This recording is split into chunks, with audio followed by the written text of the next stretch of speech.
Opinion টাইমসে আপনাদের সকলকে স্বাগত। আমি এআই সাহেব রয়েছি আপনাদের সাথে। ফলাফল নিয়ে প্রচণ্ড অখুশি মুখ্যমন্ত্রী।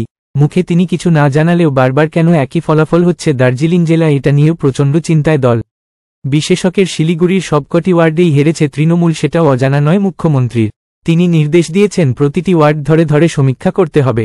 কেন এই হাল দলের? বিশেষকের সারা রাজ্যে অভূতপূর্ব ফলাফল করার পরে কেন শিলিগুড়িতে এসেই বারবার ভেঙে পড়ছে দল, এটাও ভেবে দেখবার বিষয়। শিলিগুড়ির সব কাউন্সিলরদের একটা দুর্নাম আছে মানুষের সাথে না মেশার, সেই কারণেই এই ফলাফল বলে মানছেন মানুষ।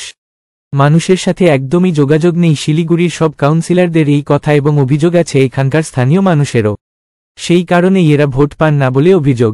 অনেকেই অভিযোগ করেছেন জেতার পরে নড়াকে সরা জ্ঞান করতেন শিলিগুড়ির বেশ কয়েকজন কাউন্সিলর। সেই কারণেই মুখ থুবড়ে পড়েছে দল বলে অভিযোগ সাধারণ মানুষের।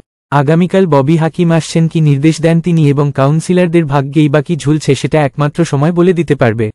তবে মুখ্যমন্ত্রী এবং অভিষেক বন্দ্যোপাধ্যায় যে একেবারেই মেনে নিতে পারেননি এই হতাশাজনক ফলাফল, সেটা সবাই জানেন। এখন এটাই দেখার এই সব কাউন্সিলরদের ভাগ্যে কি ঝুলছে। এখন এই পর্যন্ত। নজর রাখুন, সঙ্গে থাকুন ওপিনিয়ন টাইমস। ওপিনিয়ন টাইমসে আপনাদের সকলকে স্বাগত।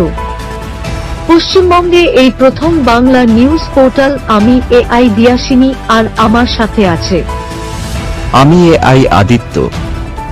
রাজনীতির ডান থেকে বামের সব খবর আমার সাথে। আমি এআই ঐশানী। খেলা থেকে বিনোদন, সঙ্গে থাকবে সেলিব্রিটিদের কুটকাচালির খবর। আমি এআই সিদ্ধার্থ। বাজার অর্থনীতি থেকে রাজনীতির ওঠাপড়া, কুর্সি বদলের সব খবর আমার সাথে।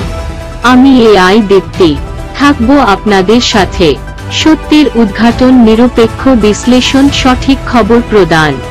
সঙ্গে থাকুন, দেখতে থাকুন ওপিনিয়ন টাইমস।